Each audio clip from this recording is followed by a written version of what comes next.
Health leaders say it could cause major disruption during the busy winter period, with flu cases already at record levels. West Streeting urged resident doctors to change course. It is now clear what these strikes are really about. The BMA's fantasy demand for another 26% pay rise on top of the 28.9% they have already received. Since this strike represents a different magnitude of risk to previous industrial action, I am appealing to ordinary resident doctors to ignore the BMA strike and go to work this week. Abandoning patients in their hour of greatest need goes against everything a career in medicine is meant to be about. Nick Reiner, the son of legendary Hollywood director and actor Rob Reiner, is in custody after Mr. Reiner and his wife Michelle were found dead yesterday. The arrest comes as police continue their investigation after the couple were found in their Los Angeles home. It's understood from police officials that Nick Reiner was charged earlier today. And the new chief of MI6 has said that the agency is dealing with an interlocking web of security challenges during her first public speech. Blaise Metroelli highlighted recent sanctions against both Russian and Chinese entities, adding that we are in a space between peace and war. Miss Metroelli took over from Sir Richard Moore earlier this year, becoming the first woman to head MI6. She described the current security situation. Our world is more dangerous and contested now than it has been for decades. Conflict is evolving and trust eroding just as new technologies spur both competition and dependence. We are being contested from sea to space, from the battlefield to the boardroom, and even our brains, as disinformation manipulates our understanding of each other and ourselves. Those are the latest GB News headlines. Now it's back to Michelle.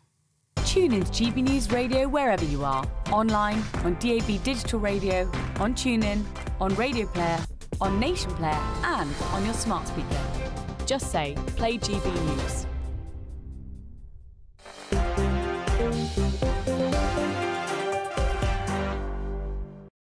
Thank you very much for that. Hello, good evening to each and every one of you. My name's Michelle Dewberry. This is Dewbs & Co. with you till 7 o'clock tonight. Alongside me, I've got the Head of Policy for Reform UK's Youssef, and alongside him, I've got Labour Councillor for North East Derbyshire, Stuart Fawcett. Good evening, gents. You're both very welcome tonight.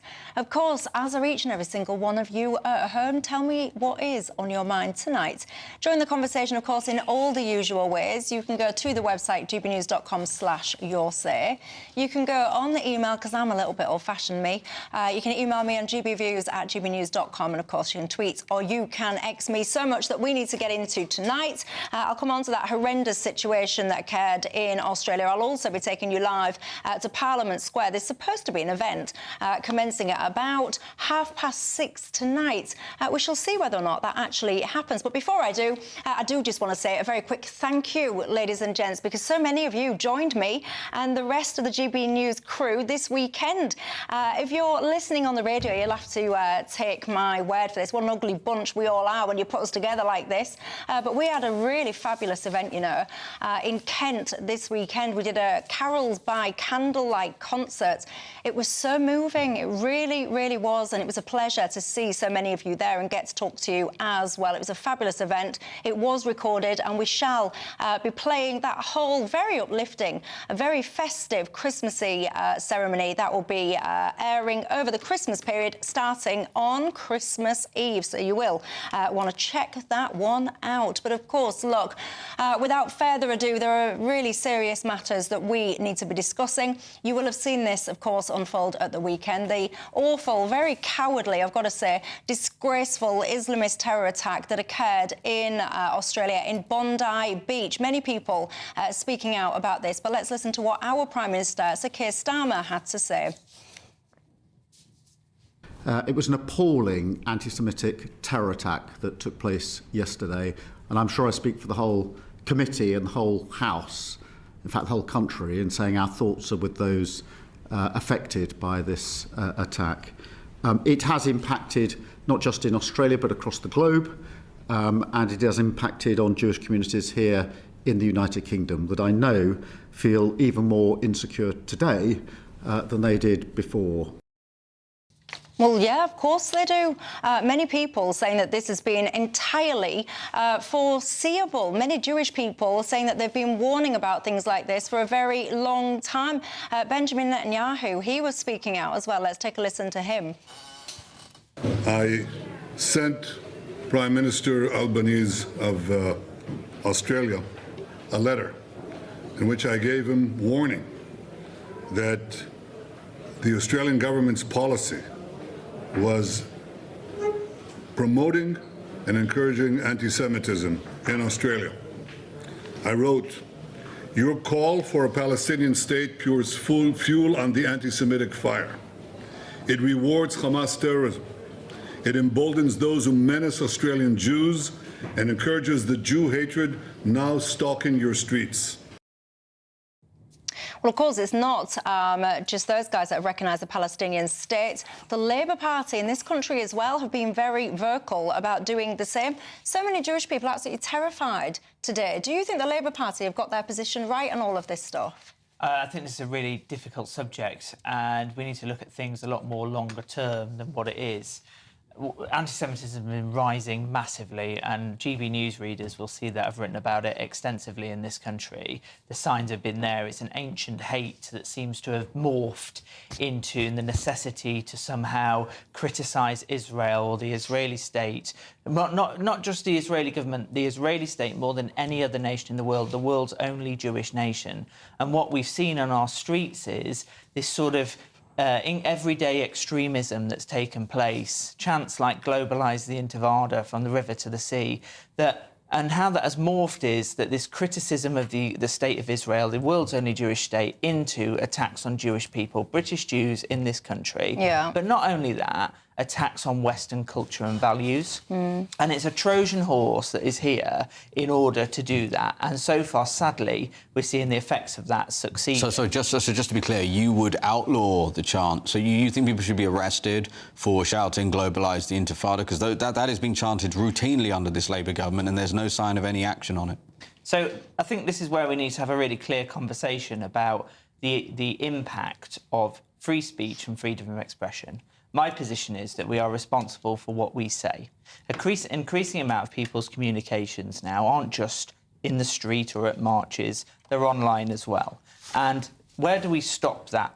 Where does it stop? Do we apply the law evenly across all of those different communications?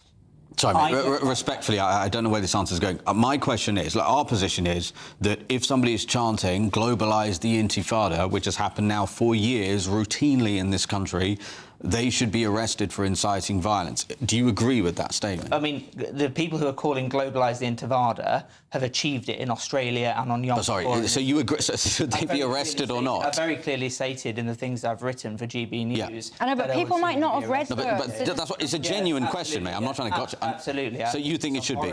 OK, so you are at odds then with the current government, which is obviously taking no action on such things? Well, I think it has taken action in certain circumstances. So if there is someone this weekend shouting "globalise the Intifada" in Oxford Street, they would be arrested. Is that your understanding? It's very hard to get legislation passed in such a short period of time from government to OK, but you've been in power for a year. Yeah, but I would be in favour of that. So listen, it's completely... If we're having a respectful conversation, which I want this to be, OK, so to be fair to you, you've made clear that you think shouting "globalise the Intifada" should be illegal, and I'm just saying, therefore, you are at odds with the current Labour government. That's what I'm... Is that yes or no?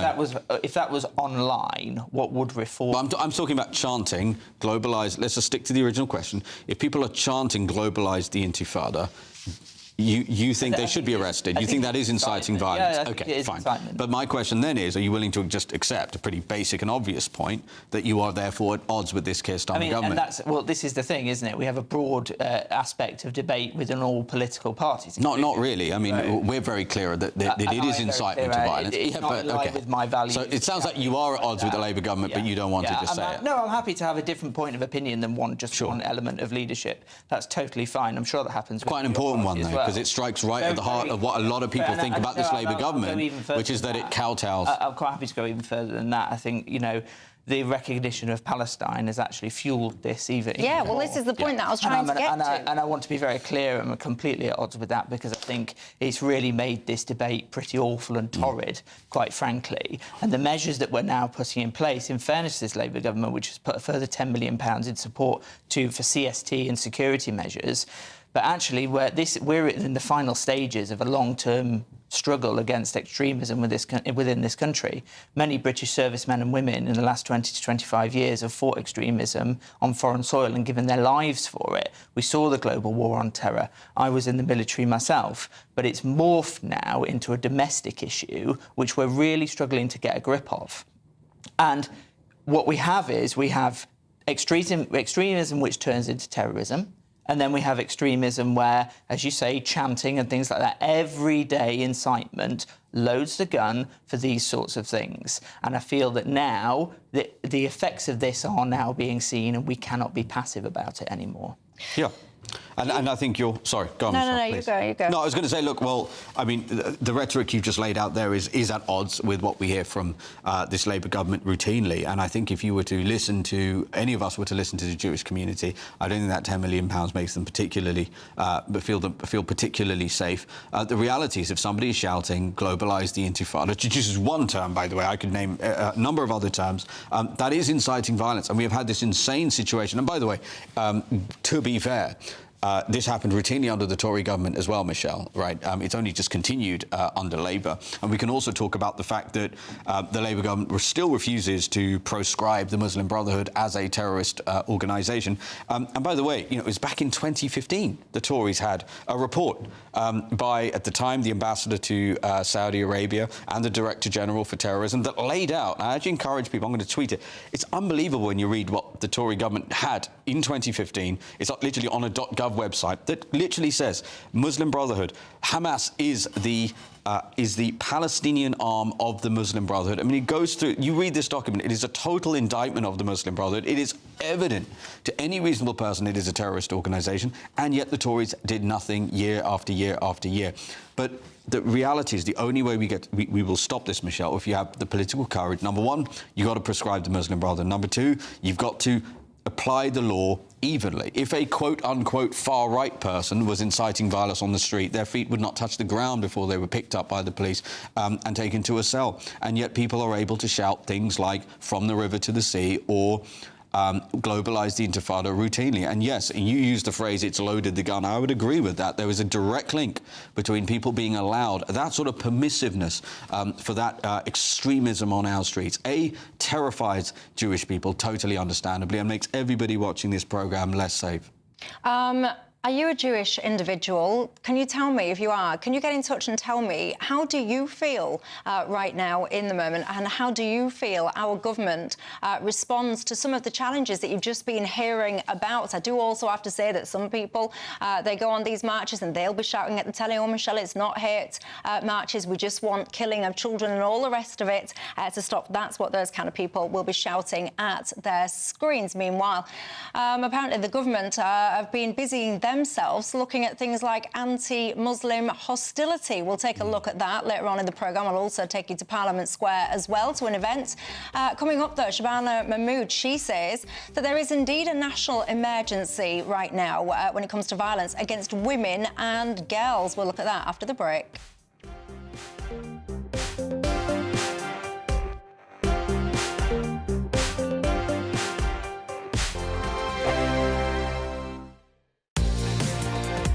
Mornings don't have to be tiresome, especially if you have the right company. Wake up to news as it happens, opinion and debate, and of course, a little bit of entertainment too. Because when the kettle's on, we're on. That's Breakfast on GB News, a show worth waking up for. Every morning from 6 a.m. Only on the People's Channel, Britain's news channel. We'll spread the news, you spread the word. From the school run to the home run, watch a new show for all of Britain. He can say whatever he wants. A straight-talking show where all voices are heard. And, you know, when are we going to stop talking about smashing the gangs and actually do it? With the stories that matter from every part of our country. There's a bit of a crash landing there for your Chancellor. Bold, fearless, and standing up for you. That's me, Martin Dewberry, 3 p.m. till 6 p.m, weekdays, here only on GB News, the People's Channel, Britain's news channel. Westminster's full of talk, but out here, it's the real world. Am I allowed to talk now? No, that's it. This is where it matters, real people and real lives. That's what politics is all about. The fact has Trump made a good start? No. Straight answers, no spin, and just a couple of pints. How many fingers have I got up? About 10. So join me for Lee Anderson's Real World every Friday at 7 p.m, only on GB News. The People's Channel, Britain's news channel. You want to know what's really going on in the corridors of power? Labour don't know what to do with you half the time, and that makes you quite lethal in the chamber. Get behind the headlines with Chopper's Political Podcast. Join me, Christopher Hope, as I sit down with the great and the good of British politics. We'll see where this ruling takes us. These are the stories shaping our nation. Chopper's Political Podcast, available now on all platforms. Listen in and stay ahead. Decisions made in Washington aren't just shaping America, they're shaping Britain too. From migration to global security, from crime to health. Whatever happens in the White House today will be felt in your town or city tomorrow. That's why The Late Show is live from Washington, D.C. Cutting through the politics to show you what it all means for Britain. The Late Show live every night at midnight. Only on GB News, Britain's news channel. Bold. They are under no illusion. Ray. Are you a human trafficker? Boundless. I've had enough of the nonsense, and I'm not afraid to say it. Don't get this on the BBC. Every weeknight, I tear through the headlines. The smell of gasoline. Should we be worried about it? From Westminster madness to cultural war chaos. What we're going to do now is they are throwing things out the car as we speak. Get ready, Britain. Here we go. Patrick Christie tonight, weeknights from 9 p.m, only on GB News, Britain's news channel.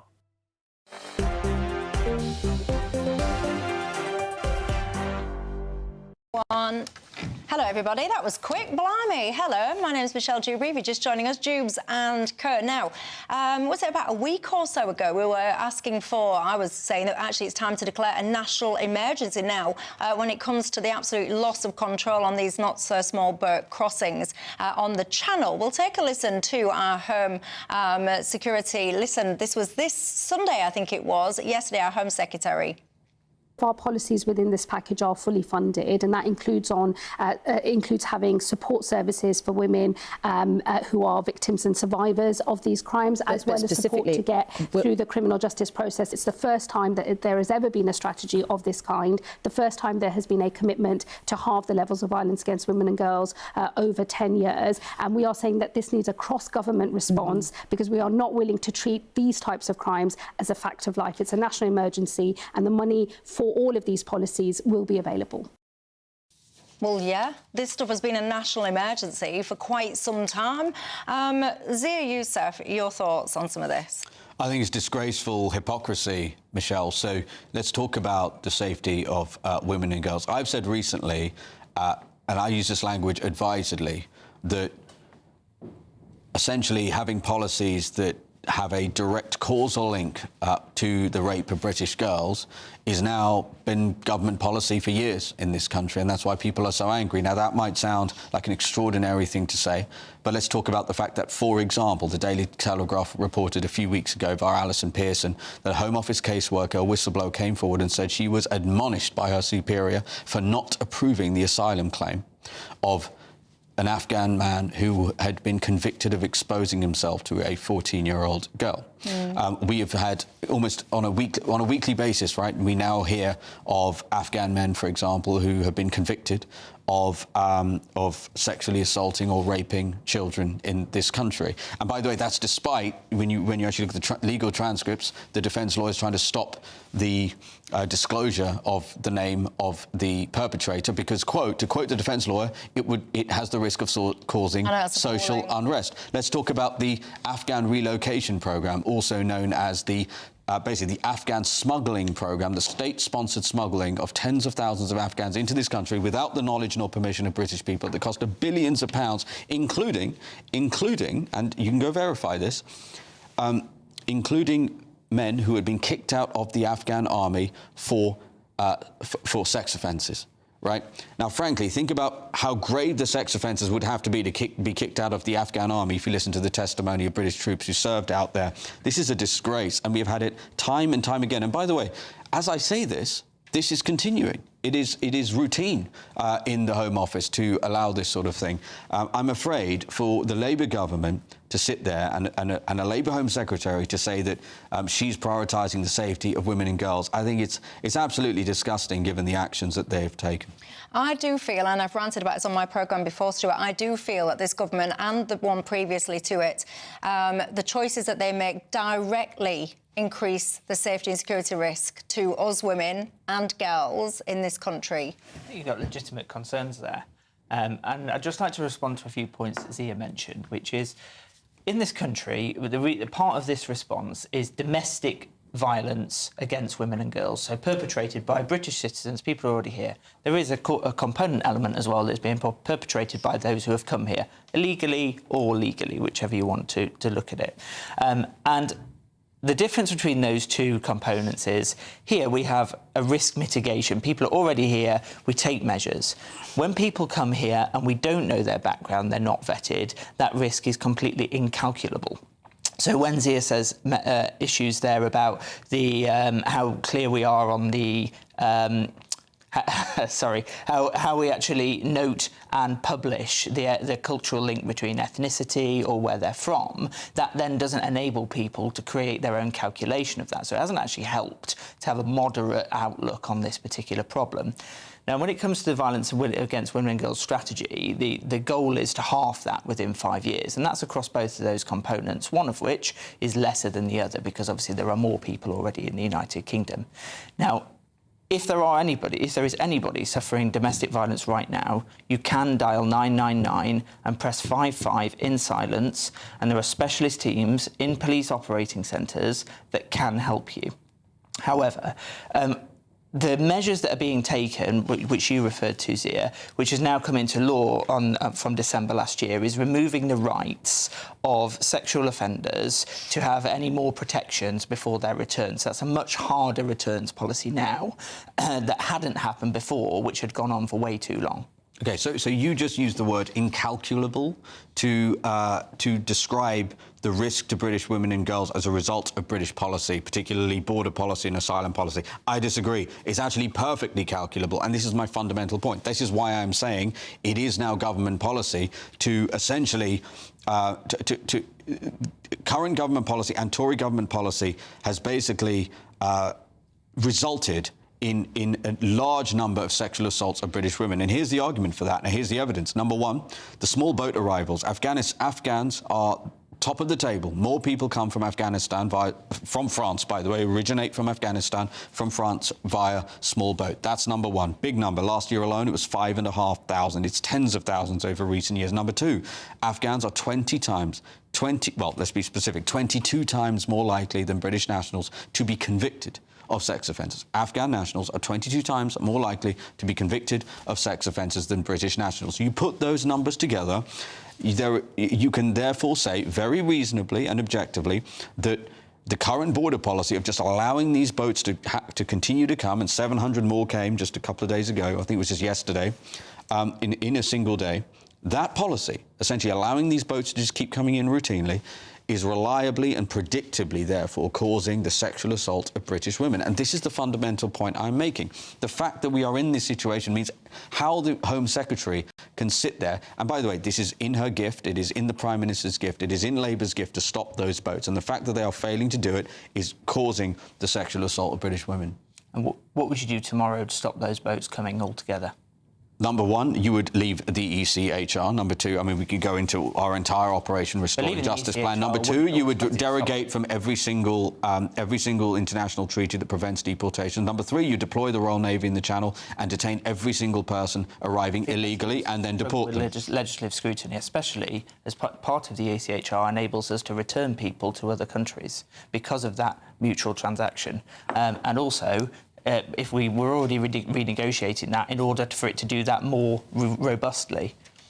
I've got to just say that when I was pointing out to you that government policy, your government policy and the other one is directly putting me as a woman, fellow women and children at risk, you just kind of go, yeah, that's a legitimate concern. I know it's a legitimate concern because I know it and I feel it. Just this afternoon, I've been sitting watching footage of some Sudanese guy trying to snatch a 17-year-old girl off the street. I think it's absolutely revolting that we have politicians in this country that'll go, yeah, it is a legitimate concern that our policies are putting women and girls at risk. I think it is so repulsive. I think it's absolutely appalling. I will never understand why the Navy, etc., is not in the Channel, literally pushing the boats back to France. I will never fathom why that. And I don't really care when people get in touch and go, oh, Michelle, but what about everyone in the boats and all the rest of it? My priority is the girls and the women, the children, etc. in this country. That should be the primary concern of our governments. You can tell me whether or not you think it is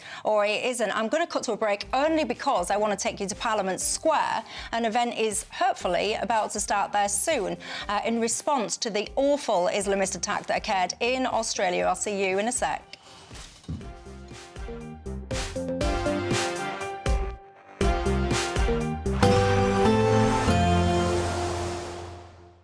Ready to soak up that holiday sunshine? Won't we need some cover? No worries, all sorted. All Clear Travel Insurance sponsors GB News Travel Destinations Forecast. It's not just the UK that's seeing unsettled conditions at the moment. Many western and central areas of the Mediterranean are also experiencing a mixture of heavy rain, thunderstorms, even some hill snow in locations. Gales pushing their way through the Gibraltar Strait and other coastal regions as well. Some areas may see 100 to 150 millimetres of rain, significantly above their December average. It's eastern areas around Greece and the Balkans that will stay driest, though, if you are heading out at all. All Clear Travel Insurance sponsors GB News Travel Destinations Forecast. Hello, good evening. Welcome to your latest GB News weather update brought to you from the Met Office. Through tonight, it will turn drier and clearer across north and western areas finally, but the rain will push into more eastern areas of England. That's because this weather front is slowly but surely shifting its way eastwards through the rest of today, and behind it, we've got a ridge of slightly higher pressure moving in. So still some wet weather to come, particularly for northeastern England overnight tonight, and that rain will push into eastern areas of England, becoming a weaker feature, but still bringing some rain. Much drier night across many western and northern areas. We could see a touch of frost across parts of Northern Ireland, so a much chillier start here. And for most of us, it will be a more widely colder night tonight. There will also be a little bit of mist and fog around to start the day on Tuesday, particularly across anywhere we've had a lot of rain recently. Parts of southwest England, much of Wales seeing a much brighter start to the day. Some sunshine around. The further north and west you go, the brighter skies become. But as you move over towards western Scotland, there's a risk of showers, some of these falling as snow just over the highest mountains of the Highlands, for example. Clearer skies, though, across more eastern areas of Scotland, so a fairly bright and dry start to the day, certainly much nicer than it has been lately. But the cloud will linger across more eastern areas of England through much of the day. Actually, the rain could come and go, particularly across the far southeast. Elsewhere, though, a dry, bright, and for some of us, quite a sunny day. It's going to be a slightly fresher feel out there. Temperatures much closer to average for the time of year, around 8 or 9 degrees across many southern areas. Now, the dry weather doesn't last long, as we've got the next batch of rain moving in from the northwest on Wednesday. And as it moves into parts of South Wales, southwestern England, where we've had a lot of rain recently, there is another rain warning in force here. We could see further flooding issues and travel disruption. It looks quite unsettled into Thursday as well as the weekend. So please stay tuned to the forecast, as there is a risk of flooding. Bye-bye. Thank you, Britain, for helping us reach 8 million followers across social media. Thank you for making us a part of your daily life.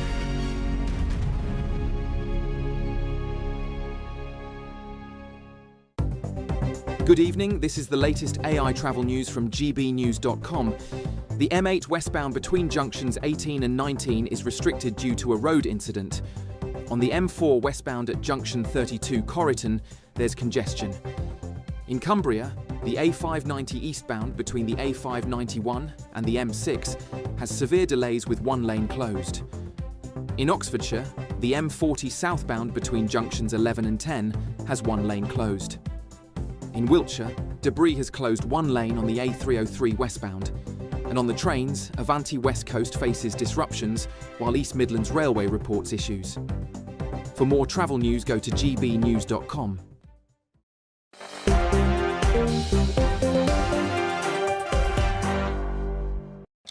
Hello, everybody. Welcome back to Dewbs and Co. With me, Michelle Dewberry. Of course, I've got Zia Youssef from Reform UK alongside me, and I've got Stuart Fawcett from Labour alongside me too. Now, Bev says, Michelle, you started the programme by talking about some of these chants that are shouted out pretty much every single weekend now, let's face it. She said, Michelle, we already have hate crime laws. We already have people that are arrested for tweeting stuff and saying stuff and all the rest of it. So why doesn't it occur in those situations? $1 million question, I think, that you asked there. Jim says, Michelle, allowing all of these people to go out and chant anti-Jewish slogans while simultaneously governments recognising the state of Palestine, Jim feels that that has contributed to what we've seen, for example, in Australia this weekend.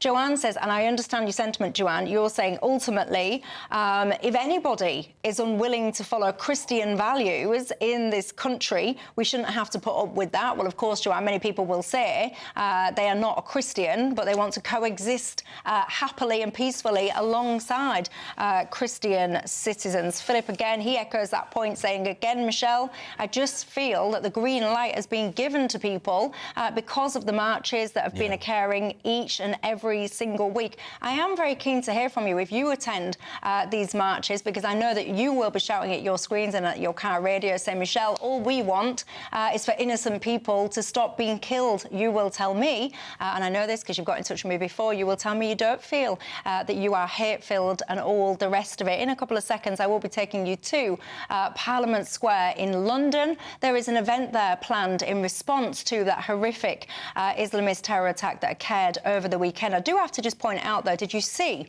this guy? He deserves a medal of the highest order. Let me show you this, because whilst you had these guys, father and son, ladies and gents, father and son, I mean, which kind of father grooms his child in this way? Absolutely revolting. But anyway, you had this guy. I understand him to be a fellow Muslim as well. He actually, I mean, talk about bravery. If you're listening on your car radio and you've not seen this footage, I shall describe it. Because whilst you've got this guy, I think this is the father on your screen, he's got his gun, cowardly, disgusting, cowardly act, targeting the likes of children at a distance like this.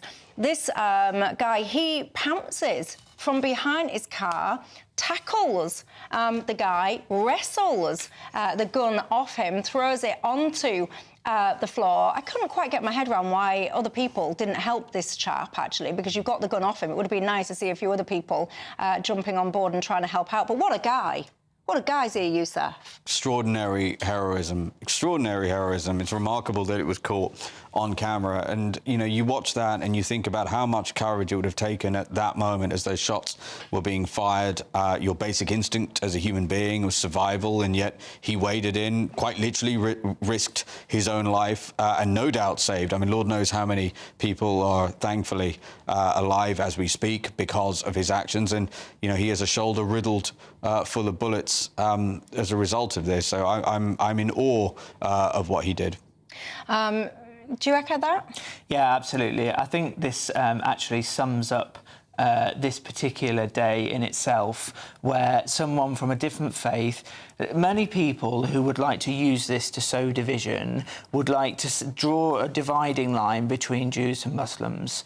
And I think that what this guy has done is shown very clearly that you can have values that reject this kind of violence and extremism, and you can separate faith from that entirely. And the fact that this man paid with injuries to him and the bravery that he showed is seriously respectable. They've done like the equivalent of like a GoFundMe type thing, like a crowdfunding thing for this chap. It's raised well, it's gone past now. It's gone past $1 million Australian dollars, which is brilliant, absolutely brilliant. Apparently, he told his family member, you know, I'm going to go do something now. I'm going to try and save lives, and I might actually lose mine. So he said, can you let my own family know that I died trying to help save the lives of other people? I think that was absolutely fabulous.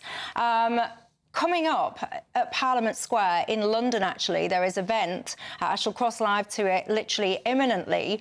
In fact, I can take you there now. Let's go over there now, shall Oh, OK, they've just told me that they've just lost the feed, so we shall go there in just a second. This is an event, actually, Zia Youssef, that's been established to connect people, Jewish community and beyond, to rise up together and say, no, we're not going to be intimidated. We're not going to allow terror to affect us in this way. And it must be terrifying in lots of ways to be a Jewish citizen, not just in this country, but beyond right now. Yeah, without a doubt. And Michelle, it's been the case for years. I mean, many people watching this programme would have seen the footage, and if you hadn't, you can watch it, sadly, because it is online. It was a few years ago that in North London, do you remember the car that was driving around and those appalling hooligans were shouting, "We're here to sexually assault your daughters." Horrific. Yeah, absolutely horrific. And the charges were dropped. They were not even prosecuted, Michelle. So what message does that send? So I think something like this that shows this kind of resilience and human spirit, I think that's unbelievably admirable. I remember that convoy of cars very, very well, and it was an absolutely revolting scene. And I bet my bottom dollar, if a Tommy Robinson supporter drove through Tower Hamlets with a megaphone and I don't know, St George's flag or whatever... Michelle, they'd still be in jail. Let me be clear, they'd still be in jail. And charges were not even brought. Charges were not even brought against them, which, again, how are Jewish people meant to feel when that sort of thing is happening? And by the way, Michelle, I speak to so many people in the Jewish community now who are fleeing this country. People who contribute so much to this country, and it is a disgrace. And again, all of this is downstream from British government policy. It started under the Tories, and I'm afraid it's continued under Labour. And these are the scenes that I'm showing to you live now at Parliament Square. If you're not from London, you don't know what Parliament Square is. It's that little bit of grass, basically, literally outside of Parliament, as the name would suggest, where many protests and all the rest of it take place. This is not a protest. This is a vigil. This is people coming together, standing together in solidarity to push back against a lot of this hatefulness. Your thoughts, Stuart? I think I was on the last march with the campaign against anti-Semitism, and we're seeing those scenes there where we've got Union Jacks and the flags of Israel flying alongside each other. And I can almost guarantee you today the clear difference between the marches where they're inciting violence against Jewish people and from Israel, the clear difference between those two marches is that there tonight, I'm almost certain they will sing the national anthem of this country, fly our flag, and as well as that alongside Israel, because those two nations have the same core values of democracy and decency. Jews here have been welcome to this country since the 1600s, and they've contributed a great deal to British life and our society. And to see this level of violence being levelled against them because of a small and noisy cohort of people that wish to use a conflict as a nasty political campaign against Jews is particularly troubling. Yeah, but those people are being, all of that, you know, everyone watching this would agree with that, and I would agree with that. But you must then admit that this Labour government is permitting and indeed empowering those people, and therefore making people, including the ones at that vigil we're seeing right now, feel deeply unsafe. See, you've heard what I've said tonight. I have a lot of concerns about these arguments being legitimised through mainstream political channels, as I have with many different subjects. And my message is very clear, is that we need to take a look at ourselves and realise who our allies in democracy are. And I think we're seeing it there, and that our values should be reflected. And instead of having this hyper-criticism of one state, we probably need to look a little bit closer to home and protect those who have contributed to our way of life so greatly. I mean, it's the campaign against anti-Semitism that have they've basically organised this gathering that you're seeing at Parliament Square today. They're saying we will not be cowed by terrorists, and nor will we allow the names of the fallen to be forgotten. They're actually hoping and asking that people go down there and join them tonight in that solidarity. It sickens me, you know, to my absolute core. As a mother to a little tiny primary school little boy, it sickens me to know that Jewish school children in many cases now, have to have police protection at their door. Why should little 4-year-old, 5-year-old, 6-year-old little children, when they're making their way to be educated, have to pass police protection? That makes me really ashamed, actually, of this country, that that's what these children have to put up with. It's a shameful state of affairs that we've sleptwalked into this over a long period of time. But we haven't sleptwalked. People have been shouting. People have been saying that this is wrong. People have been calling out this, and many people will be shouting at their screens and radios. It hasn't been sleptwalked towards. It's been screamed, shouted, but it's been ignored, those concerns. I think we've got a silent majority of people who, as you say, have witnessed this and are saying yes, but then a very loud cohort of people that have caused most of the trouble and incitement, and that's been allowed to continue for far too long, often through these marches and things that you see on TV. So I completely sympathise with it. I mean, it was only a couple of weeks before the attack in Manchester I passed a motion at my council trying to outline the threats of anti-Semitism, for that to then happen a couple of weeks later. And I'm as frustrated and as appalled as both of you on this panel tonight. And I think now is a very clear call to action to say to the British government to have a real good reflection and say, this cannot happen in our name in this country. What do you think to it all, ladies and gentlemen, particularly if you are Jewish? How do you feel about the situation that is unfolding in this country? Do you actually feel that you've got a government who is actually genuinely committed to trying to protect you? Because lest we forget, of course, that the first duty of any government, whichever colour and stripe is, it is actually primarily to protect the citizens of this country first and foremost. Do you actually feel like they are honouring that conversation? I can tell you now, the Labour Party, meanwhile, are busying themselves looking at things like how to define anti-Muslim hatred. Many people suggesting that this is some kind of blasphemy law through the back door. Let's look at that then in a bit more detail, shall we, after this break.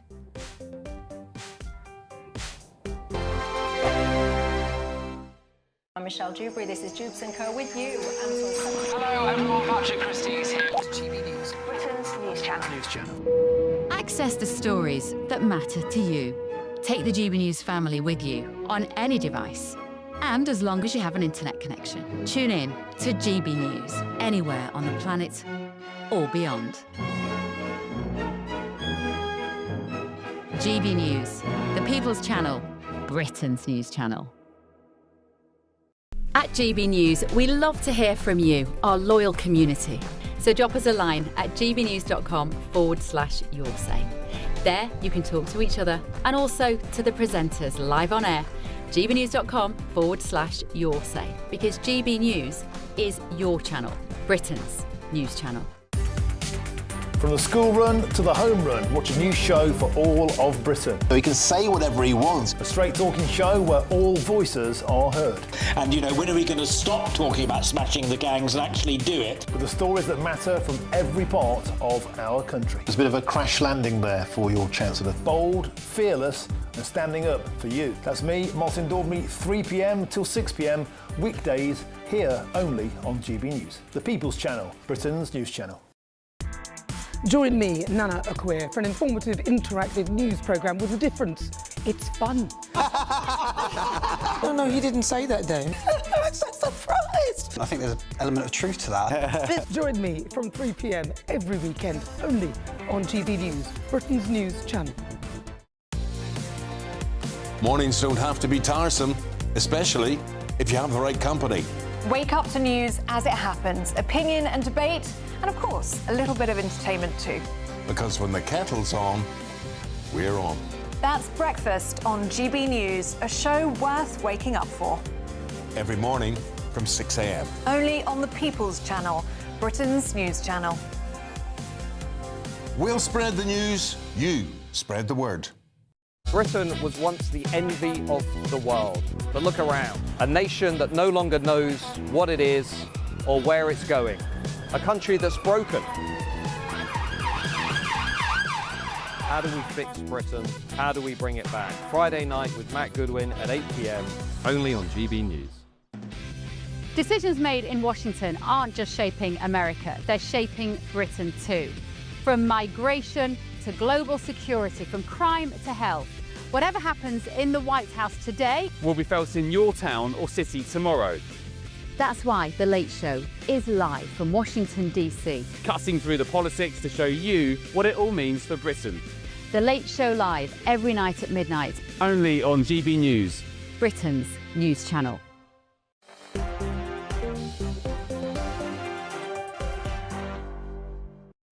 Hello, everybody. Welcome back to Dewbs and Co. Awful situation. Lots of you are getting in touch on that horrendous, cowardly. I just think it's so cowardly. Imagine being a grown man. I mean, how does this even occur? You're a grown man. You radicalise your own son, who, by the way, according to other family members, you guessed it, was a lovely guy, a really lovely man. And guess what? I thought they were going fishing for the weekend. I mean, really? I would like to think that if my son was getting radicalised by his own dad in my house, I would like to think that I was somewhat awake to what was actually going on. It's always the case, though, isn't it? That you always hear this situation, oh, yeah, he was such a nice guy. He was such a nice guy. Yeah, all right. Anyway, meanwhile, so whilst we've got this Islamist attack that we've just seen taking place in Australia, the Labour Party appear to be busying themselves coming up with what some people are calling Islamophobia definitions. Other people are suggesting it's anti-Muslim hatred definitions. Claire Coutinho, she's basically saying that any Islamophobia definition that stifles difficult but necessary conversations around extremism and culture or conflates race and religion will only make it more difficult for people working in the police, councils and public services to prevent heinous crimes. She says the government must stop the delays, publish the draft Islamophobia definition and ensure full transparency so it can be scrutinised properly before it is adopted. Where are you on this one, Stuart? So the Labour Party has internal rules on the term Islamophobia, which prevents the criticism of that particular element of religion, essentially, to a greater extent. And it was going to be brought similarly into law into what you're talking about here. So internally, there's a code of conduct within the Labour Party, and something very similar was going to be brought into law that is now being reconsidered because the term Islamophobia is being reconsidered in itself to cover anti-Muslim hate. Right. Because there are some people that will outline that a phobia is an irrational fear, essentially. Yeah. And if we're experiencing extremism from one particular religion, should we not criticise that? And why should there be ramifications for doing that? So that's what's at question. Now, what I do know about anti-Semitism is that in the wake of October the 7th, when nearly 13... I'm not asking you about anti-Semitism. I want to just outline this. Why. It's important to parallel them. But in the wake of but Muslim's not a race, is it? Islam is not a race. No, but I just want to parallel this. That when anti-Semitic attacks happen, anti-Semitism rises. Right. And we've seen that several times, several different instances. But I haven't necessarily seen the same extent if there is episodes of what may be called anti-Muslim hate, whether that grows at the same rate and if it is working in the same medium, basically. OK. What do you think to this, Zia? Michelle, no one watching this programme is sitting there thinking, you know, it should be legal to assault a Muslim or attack a Muslim just because they're Muslim. But do you not understand how insane it is that we're living in a country in which, as we just said, just a few years ago, albeit under a Tory government, but, you know, things have compounded and gotten worse since then. You know, men were driving through a Jewish community and shouting, we are going to sexually assault your daughters, and no charges were brought. Do you not understand how insane it is that we're living in a country where every single week, multiple times a week all over the country, people congregate in public spaces and shout, globalise the Intifada, something that any reasonable person would accept is obviously inciting violence, and yet the Labour government, instead of actually ensuring the law that exists already is applied properly, is trying to come up with some new law, an Islamophobia definition or anti-Muslim hatred definition. Do you not understand how insane that is? It's absolutely ridiculous. I want to say one other thing, though. While I agree, actually, substantively, with Claire Coutinho's tweet, I note one part of her tweet which says the sexual abuse of young girls was allowed to carry on because free speech was curtailed and people were made to feel like they could not criticise cultural practices. Let's be clear. The situation we are in right now is the sum total compounded of Tory failure for 14 years that is now being accelerated by Labour. Obviously, the J report happened, Michelle, under the Tory government. They had all of those findings. They did absolutely nothing about it. Kemi Badenoch not once mentioned the grooming gangs at all. It was an absolute disgrace. So I do think it's deeply hypocritical now for the Tories to try and score political points on this. But look, it does not change the fundamental point. The laws in this country around incitement are not being applied evenly. That is A, making Jewish people feel unsafe, understandably, and B, continuing to fuel the rise of Islamist extremism. I think there's an important point to make, though, about drawing a very clear dividing line between Muslim people who adopt British values, who are law-abiding, but no one, with respect, no one is arguing about that. No one is saying. Well, I think that's the. But we are in a situation where, again, and look, to be fair to you, it sounds like you agree with this. It's not that hard to ensure that the police actually apply the law even-handedly. And if somebody is driving around a Jewish community shouting, "We are going to," and I'm paraphrasing, "sexually assault your daughters," and no charges are brought, that is so utterly insane that it's obvious what that's going to do. It's going to fuel more anti-Semitism in this country. And again, these marches are happening every single week. And look, you could go to the point that the right to protest, of course, is sacrosanct in this country and must not be compromised. And people should be able to protest about the conduct of foreign... that particular... Right, but here's the point. But here's the point. People are allowed routinely to go out and shout deeply... again, I'm not even going to say offensive, because that's kind of beside the point. It's incitement. It is incitement to violence routinely. And in the end, because not only are those people being, the extremists being tolerated, they are being empowered. And now this sort of legislation that Labour are looking to cook up will empower them further. But I think this legislation just simply needs to cut a clear dividing line so there is no confusion, so that it is totally legitimate. But you don't need new legislation. You just need to apply the existing laws currently. Criticise legitimate extremism from any faith, including that one, and to give a clear set of guidelines to say I'm it's almost not out of appropriate time. there. I will just say this. We have all kinds of anti-hate laws and all the rest of it. It seems to be very odd to me that whenever there's an Islamist attack, that people then start focusing on, oh, you can't criticise Islam and Muslims and all the rest of it. Anyway, look, that's all I've got time for. Thanks to my panel. Thanks to you. Expect warm spells with the odd rude interruption. Box Boilers sponsors the weather on GB News. Hello, good evening. Welcome to your latest GB News weather update brought to you from the Met Office.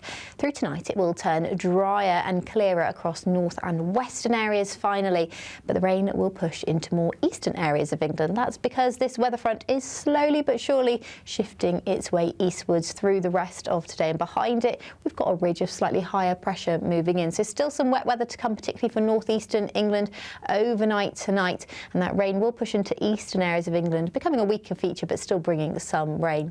Much drier night across many western and northern areas. We could see a touch of frost across parts of Northern Ireland, so a much chillier start here. And for most of us, it will be a more widely colder night tonight. There will also be a little bit of mist and fog around to start the day on Tuesday, particularly across anywhere we've had a lot of rain recently. Parts of southwest England, much of Wales seeing a much brighter start to the day. Some sunshine around. The further north and west you go, the brighter skies become. But as you move over towards western Scotland, there's a risk of showers, some of these falling as snow just over the highest mountains of the Highlands, for example. Clearer skies, though, across more eastern areas of Scotland. So a fairly bright and dry start to the day, certainly much nicer than it has been lately. But the cloud will linger across more eastern areas of England through much of the day. Actually, the rain could come and go, particularly across the far southeast. Elsewhere, though, a dry, bright, and for some of us, quite a sunny day. It's going to be a slightly fresher feel out there. Temperatures much closer to average for the time of year, around 8 or 9 degrees across many southern areas. Now, the dry weather doesn't last long, as we've got the next batch of rain moving in from the northwest on Wednesday. And as it moves into parts of South Wales, southwestern England, where we've had a lot of rain recently, there is another rain warning in force here. We could see further flooding issues and travel disruption. It looks quite unsettled into Thursday as well as the weekend. So please stay tuned to the forecast, as there is a risk of flooding. Bye-bye. Expect warm spells with the odd rude interruption. Box Boilers sponsors the weather on GB News. Thank you, Britain, for making us the fastest growing news website in the nation. because the truth matters, and so do you.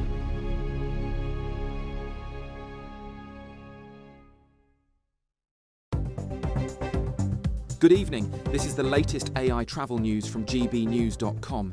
The A9 southbound near Kincraig is facing significant disruptions due to a road traffic collision. Motorists should also expect congestion on the M4 westbound at junction 32 Corriton. In Cumbria, an incident on the A590 eastbound has closed one lane, causing delays. The A63 eastbound in Hull is subject to 40-minute delays. Oxfordshire's M40 southbound has a lane closure following an incident, while Devon's A38 westbound faces complete lane closures. On the trains, Avanti West Coast services are delayed due to adverse weather. For more travel news, go to gbnews.com. It's the big one.